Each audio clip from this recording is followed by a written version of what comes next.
Here I am at Osborne House. I thought I'd come away for a bit to the Isle of Wight to clear my head and to just have a little break away. But I'll come away here for the day to visit Osborne House, have a little wander around. I've just finished a tour around the house, which was very interesting, and they were just talking about little things like Queen Victoria's lift in the house, because in her 70s she couldn't go up and down stairs. So they built her a lift in the house, and the Durbar room, things like that. The house comprises of two parts. Some of it's built as sort of reception rooms, so that she could have meetings and things. And the other half of it is like a sort of a family home. But it was very interesting to listen to. I come outside now just to sit down. Much of the house, I think, was Albert's creation, in the sort of like Italian style. He visited places like Florence and got an interest in, I think, what might have inspired him to build this in this style.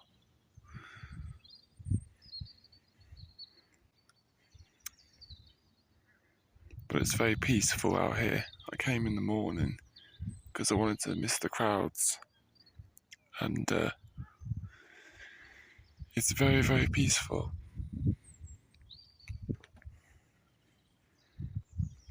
Let's go have a walk down to the grounds, to the beach, sorry, and see what it's like down there. It's not particularly warm today, and there's not really much sun, and it's quite breezy, but I thought I might have a little walk down there. At the head of the empire, it wasn't some sort of autocratic emperor. It was a little old lady in her 70s. So it's quite a funny thing to think about. The fountain's off today, but it's just nice and quiet. I don't know what it is about me and historic houses, but I just love them so much.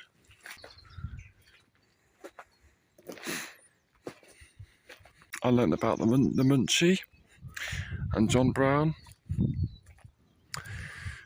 and I might have a little walk down here to the Swiss cottage, and because that is a little house where it was built for Victoria's children, so I might have a wander down there, have a look at these mighty lions on steps.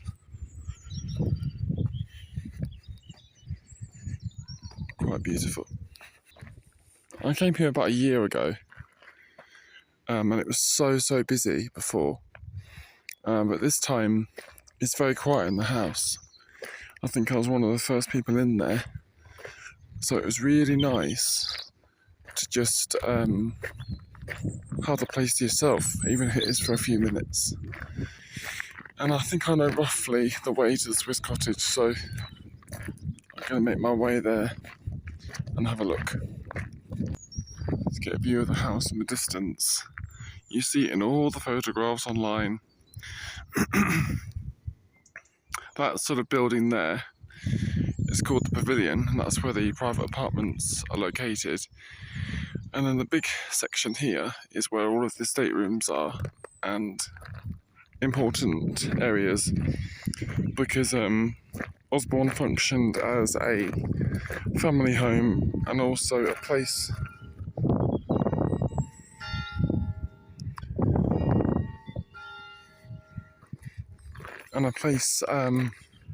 for the Queen to do her queening, to have meetings, things like that.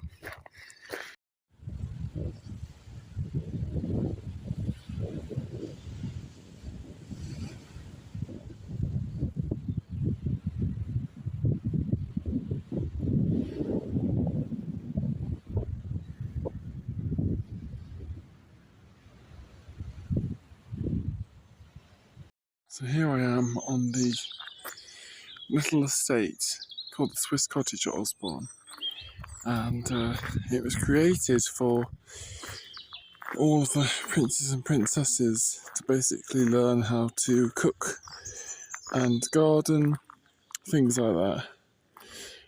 There's a little map of the estate. Can't go in the house, unfortunately, it's all closed up. As I say, they're still doing the winter openings and all that, but you can see it there. I've been inside there before, and it's just a series of little rooms, kitchens and pantries and things like that. But it's funny how the house is so far away from the main building.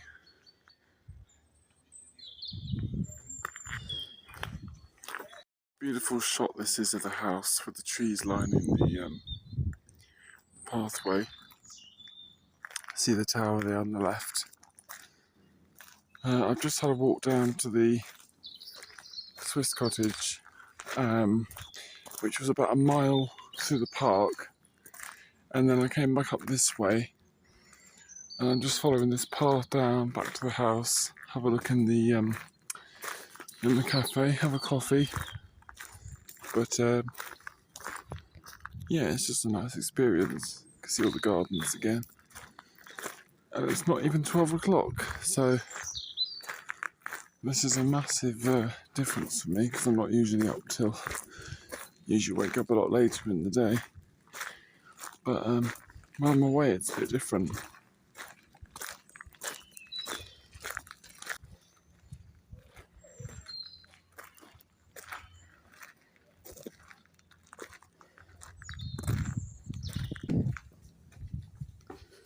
How pretty is this? I haven't even noticed these stairs before. And it looks like that's probably Zeus or Poseidon. But yeah, this is all pretty pretty, isn't it? Some niches with naked gods on there.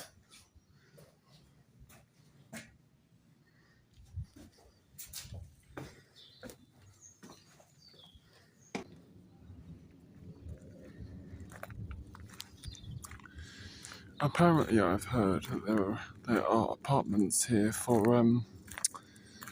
there were rooms originally here for the Duchess of Kent, Victoria's mother, but I don't think you ever get to see them because they're closed off.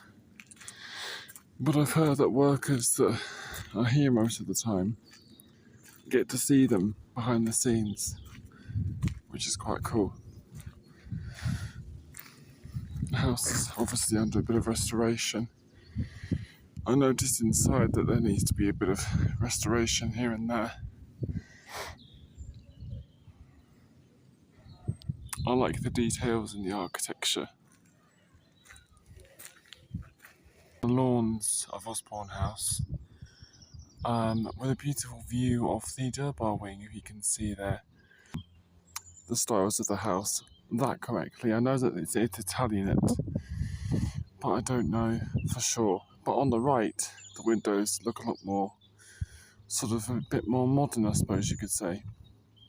And you can see there's smaller windows, like slits, which probably would have acted as additional lighting in the Durbar room. But I was in there about half an hour ago, and they were telling me about how Victoria clung on to Princess Beatrice in later life because Prince Albert died.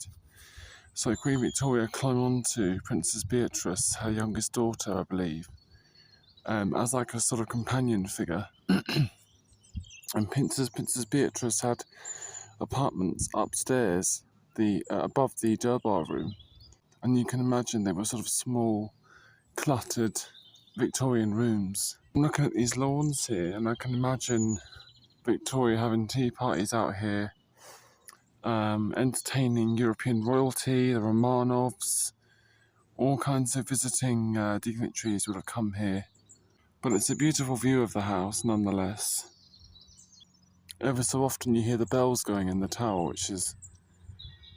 There they go now. You can barely hear it. I think it's the taller one on the other side. You can imagine lots of ladies and gentlemen walking around with their big hats on, tables set up everywhere. Probably a few Indian servants walking around. And then in the centre of it is this little old lady with a bonnet on and a black dress. You'd think she was someone's grandmother, but she was actually the Queen Empress of the world's largest empire. I'm going to go to the restaurant in a minute. I'm just having a wander around the house. I want to go in there again, but I don't think you can. It's a formal entrance court into Osborne House. When people would have come to hold cabinet meetings with the Queen, I suppose they would have arrived here, or visiting foreign royals, all kinds of things. I love its colour. You can see in some areas the stone's a bit sort of weather beaten. And that over there is known as a porte cochere. That bit that's popping out with the columns, that's known as a porte cochere. So when carriages arrive to the house, they can park underneath there, and it prevents them from getting wet from the rain. So that's just a little bit of information there. That's what I've heard.